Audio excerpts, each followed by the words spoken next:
Coucou les merveilles, c'est Chloé. Je vous présente aujourd'hui le petit Lenormand prophétique. Et c'est rigolo parce qu'en vous le disant, je remarque qu'en fait, c'est pas le petit Lenormand prophétique, c'est petit Lenormand prophétique. Il n'y a pas le devant, c'est rigolo. Donc c'est de Ciolo Thompson, qui est une artiste qui a déjà fait l'oracle des simples, le tarot de l'entre-deux-mondes, je crois, ou l'entremonde, mais je crois que c'est l'entre-deux-mondes. Je vérifie, oui c'est l'entremonde, non c'est pas l'entre-deux-mondes, hein, c'est l'entremonde, qui est très très beau aussi. Son art est assez reconnaissable, en fait elle fait toujours des aquarelles et sur des fonds blancs. Même si sur celui-ci, sur les fonds, il y a quelques nuances, mais on est plutôt sur des illustrations en fait qui sont assez épurées et je trouve qu'elle représente beaucoup la nature. D'ailleurs, voilà, elle a fait l'oracle des simples. Ouais, des plantes et des animaux. J'ai remarqué que c'était beaucoup ça qu'elle représentait dans ses peintures. Alors, enfin, ouais, j'allais dire, on va essayer de lire ensemble, mais bon, comme j'ai pas une très bonne lumière, je vais essayer de faire un petit peu la mise au point. On a l'artiste, donc Ciolo Thompson, marque une nouvelle fois le monde de la cartomancie de sa patte artistique, d'une douceur sans pareille. Retrouver un mariage entre l'illustre petit Lenormand et la puissance des aquarelles prophétiques, nées de la main de l'artiste. Ce coffret renferme le jeu de cartes mythiques en petit format, revisité et complété de 4 cartes inédites. Son livre d'accompagnement vous permet de procéder à une interprétation claire et directe pour vos tirages divinatoires. Une nouvelle fois, Ciolo Thompson nous livre un véritable bijou d'œuvre d'art. Êtes-vous prête pour ce nouveau voyage? Donc voilà, on nous dit qu'il y a 40 cartes du coup, il y a un petit peu plus de cartes que dans un Lenormand traditionnel, hein, puisque on nous dit qu'il y a des cartes qui sont rajoutées. On a une boîte cloche et un livret explicatif de 144 pages. Et c'est au prix de 29 euros. Donc déjà, petit je vais y arriver, c'est petit Lenormand prophétique. Euh, on voit tout de suite dans le titre qu'on est bien sur un jeu à visée divinatoire. D'ailleurs, je trouve tous les jeux de Ciolo Thompson ont plutôt euh, une visée divinatoire. Même si après, on peut toujours s'approprier ces jeux comme on en a envie. Après, le Petit Lenormand, de toute façon, c'est aussi un jeu qui, de base, a été créé pour faire du divinatoire. Donc, si vous êtes chaud pour du divinatoire, si vous aimez le divinatoire, c'est sûrement un jeu qui pourra vous plaire. Alors, je vais ouvrir la boîte. Donc, c'est une boîte aimantée. Il y a une belle clé. J'adore les images de clés. Je regarde, bon, sur le côté, on a le titre qui revient. Donc, après, on a une jolie illustration de trèfle. Et on a toujours, oui, ce blanc qui est très présent dans les cartes de Ciolo Thompson. Et je trouve ça chouette, en fait, parce que ça aère au niveau visuel, ça aide pour l'intuition. Parce que quand on a des cartes un peu trop chargées, bah ça nous charge aussi mentalement et c'est plus difficile, je trouve, de contacter son intuition. Là, avec Ciolo Thompson, on le voit de façon directe, rien qu'en ouvrant le coffret, on a quelque chose qui respire, qui est aéré et ça, on le retrouve dans tous ces jeux. Donc, après, j'ai enlevé le livre, on va le regarder. À l'intérieur, vous avez une petite boîte cloche qu'on peut enlever facilement grâce à un petit ruban. Hop. Et puis, vous avez toujours sur ces boîtes, en fait, vous avez un fond qui peut s'enlever. Moi, j'avais pas capté ça. C'était en regardant une vidéo review que j'ai vu quelqu'un qui nous montrait, une youtubeuse qui montrait. Et voilà, en fait, à chaque fois, vous avez une belle illustration dans le fond de la boîte, donc c'est sympa de le savoir. Et je sais qu'il y a des gens qui utilisent ces boîtes, parce que du coup vous avez deux boîtes en fait. Vous avez celle-ci et puis vous avez la petite boîte dans laquelle se trouve le jeu. Et je sais que certaines personnes utilisent ces grandes boîtes par exemple pour mettre leurs bougies, leur trucs de sorcière, quoi, de l'encens, enfin ce que vous voulez. C'est vrai que c'est vraiment de très beaux objets à chaque fois. Alors, ouais, je vais vous montrer d'abord le livret, puis ensuite on regardera le jeu de cartes. Le livret, on a un beau papier glacé. C'est vraiment de la qualité. Alors, je vous montre. Ici, on nous dit à propos du jeu, donc on nous explique que c'est, on va retrouver les cartes traditionnelles du Lenormand, mais c'est du coup un petit peu revisité puisqu'on a quand même des cartes qui sont ajoutées. On nous explique comment lire les cartes et on va avoir justement des tirages qui sont proposés. Par exemple, ici un tirage à 3 cartes. Donc voilà, on nous explique ça, même avec un exemple illustré. Donc là, on vous explique comment faire le tirage et là, on vous illustre le tirage avec, voilà, dans un cas particulier. Et ça se termine ici. Après, vous avez aussi le tirage à 9 cartes qui est bien connu aussi avec le Lenormand. Donc pareil, explication. Et ensuite, on voit, c'est toujours chouette, je trouve, d'avoir une illustration. Donc on voit ici vraiment les cartes avec le significateur qu'on a choisi, qu'on a placé au milieu. Et voilà, on nous montre, ici on schématise avec les flèches par exemple, que ça peut se lire en ligne, mais il y a aussi, on peut le lire en colonne, enfin après tout ça c'est expliqué, simplement là on vous schématise le truc. Et bien sûr, ben, on nous parle du grand tableau bien connu avec le petit Lenormand. Donc là aussi vous avez des illustrations pour vous y retrouver et les explications. Étape par étape, vous voyez, 3, 4, 5, 6, 7, on vous êtes bien guidé.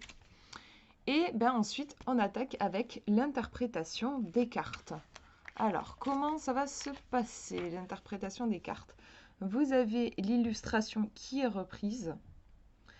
Et alors, ça m'étonne, je croyais, peut-être c'est moi, oui voilà, il me semblait que sur les autres cartes, vous avez des mots-clés. C'est drôle parce que le cavalier n'en a pas. Vous voyez par exemple le fouet, on a des mots-clés. Et ensuite, on attaque avec la description générale. Mais je vois que le cavalier, on n'a pas de mots-clés, on attaque direct avec la description générale. Donc vous avez description générale, voilà, on vous dit le cavalier renvoie la circulation des gens, des événements, des informations. Il annonce l'approche des messages de personnes. Si vous attendiez quelque chose ou quelqu'un, votre attente va bientôt toucher à sa fin. Il peut arriver que cette carte indique le déploiement de ressources et d'énergie. Dans tous les cas, c'est un mouvement vers l'avant. Utilisez cette énergie avec sagesse. Le cavalier indique que les lignes vont bientôt bouger. Préparez-vous à saisir une occasion qui se présente. Et ensuite, vous avez la signification de la carte dans un tirage particulier, sur un thème particulier. Donc là, par exemple, si vous cherchez à avoir des réponses par rapport à votre profession, à votre métier, bah, vous pouvez lire particulièrement ce paragraphe-là. Si vous êtes en interrogation sur votre santé, sur la situation émotionnelle, bah, vous allez prêter attention à ce paragraphe-ci.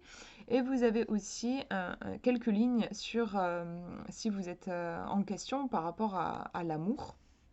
Donc là, on vous dit que quelqu'un va entrer en scène, peut-être un soupirant ou un élément perturbateur dans votre situation actuelle. Vous voyez qu'on est bien sur des messages de prédiction ici. Et à chaque fois, on nous fait le lien en cartomancie, le cavalier est associé au 9 de cœur. Vous savez que sur certains petits Lenormand, vous avez sur les cartes, vous avez écrit 9 de cœur. Et là, c'est pas le cas sur ces cartes-ci, donc ils ont quand même pris la peine de le dire dans le livret. Et donc voilà, vous avez ça pour chaque carte. Alors vraiment pour les autres cartes, vous avez des mots-clés. Moi je trouve ça sympa d'avoir les mots-clés quand on est pressé, voilà, pour savoir de quoi ça parle. Ou même, j'adore les mots-clés en général, on peut s'amuser à croiser des mots-clés. Par exemple si j'ai l'arbre qui me parle de santé, de croissance, de maladie, voilà. Et que je tire aussi par exemple le chien, qui me parle d'amitié, loyauté, compagnon, vieux amis. Je peux m'amuser en fait en prenant par exemple, je prends ami, nature par exemple. Bon ben voilà, ça me fait penser à... après je peux faire plein d'associations d'idées. Moi après je suis très développement personnel puisque divination. Et là, en développement personnel, pour moi, ami, nature, ça me renvoie au fait que peut-être je me ferai plus d'amis si je suis moi-même. À quoi bon, ça me pousse à avoir une réflexion sur à quoi bon avoir plein d'amis si finalement j'ai ces amis en trafiquant mon image. Voilà, moi le Normand n'a pas une visée normalement de guidance, mais moi c'est ma façon de faire, donc je peux pas empêcher de vous sortir des réflexions.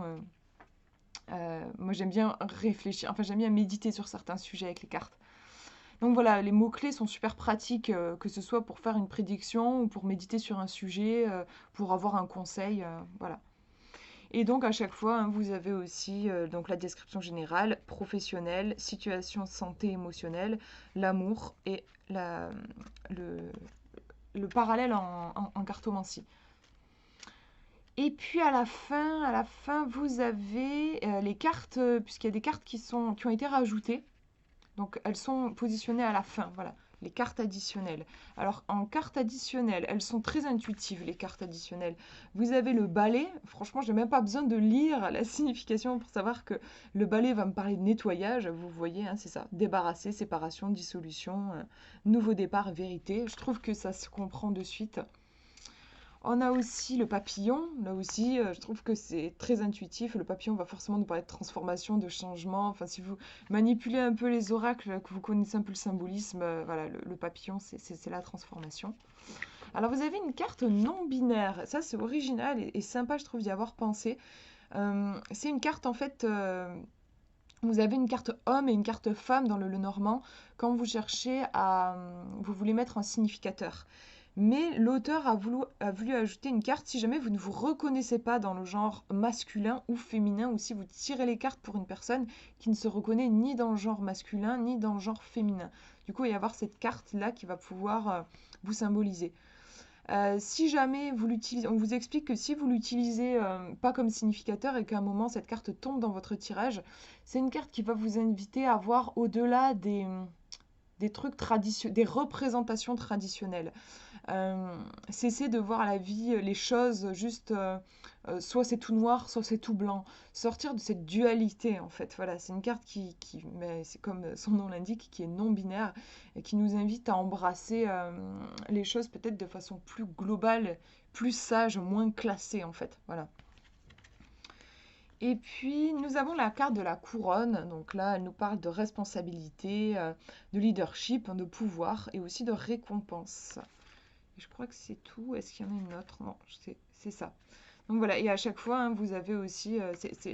ces cartes additionnelles sont autant expliquées que les autres. Donc vous avez description générale, tirage dans la carrière, dans l'amour, voilà.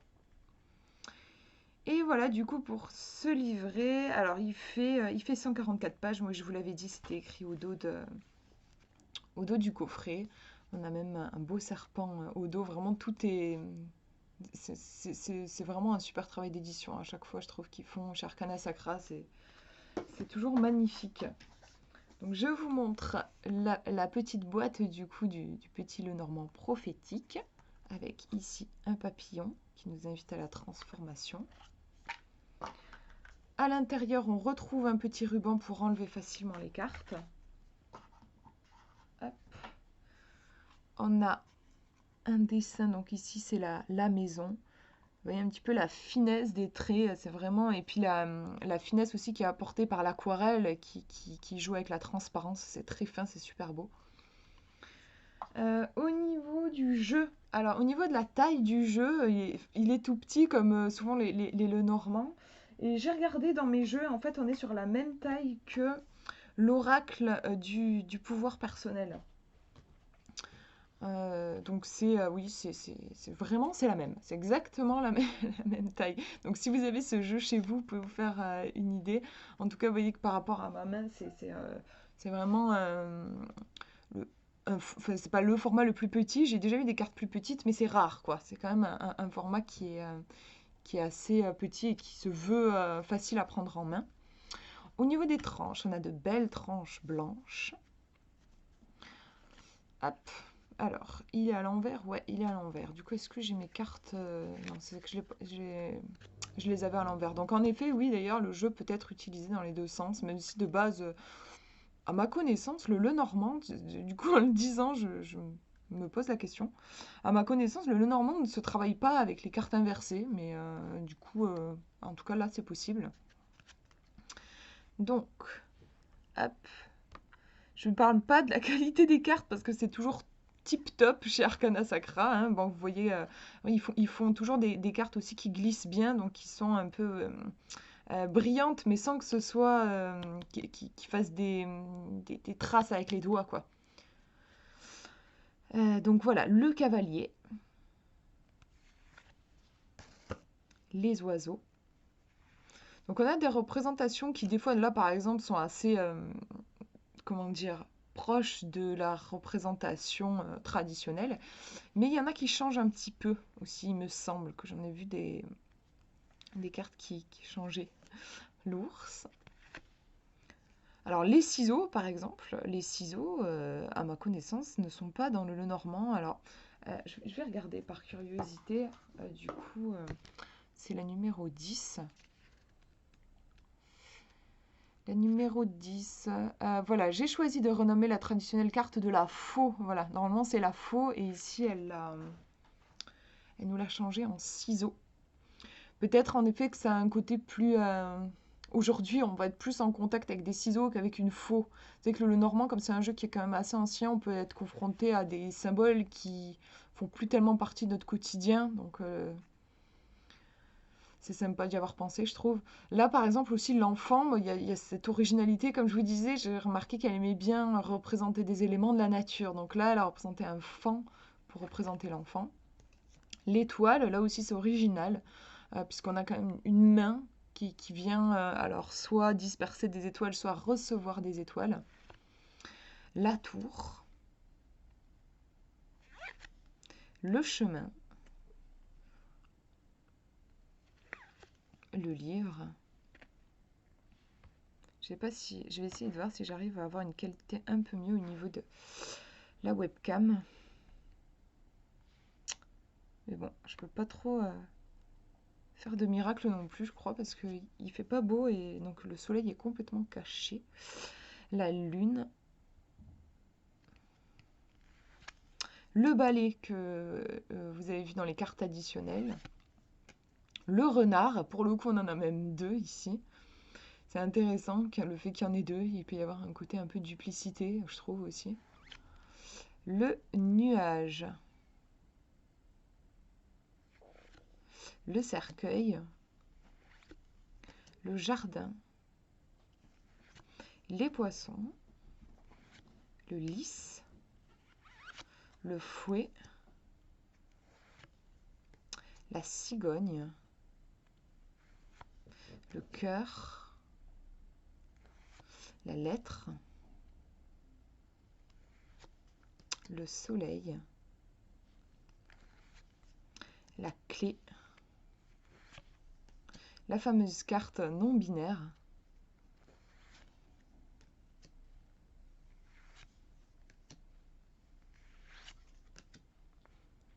Les petites souris. Et je vous ai pas dit, le jeu n'est pas encore sorti. En fait, il sort, si je dis pas de bêtises, il sort le 13 janvier. Donc ça va, je vous fais cette vidéo le 10 janvier, c'est dans 3 jours. Donc vous n'aurez pas à attendre trop longtemps. Puis vous pouvez déjà, je pense, le précommander. Donc la fameuse carte de l'homme. Et on va... du coup, la carte de la femme, genre, il me semble pas qu'on l'ait vu passer, mais peut-être, j'ai pas... Peut-être pendant que j'étais en train de vous parler. Ah ben non, la voilà. La femme.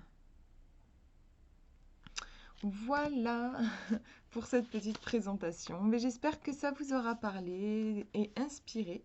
Je vous fais de gros bisous. Prenez bien soin de vous.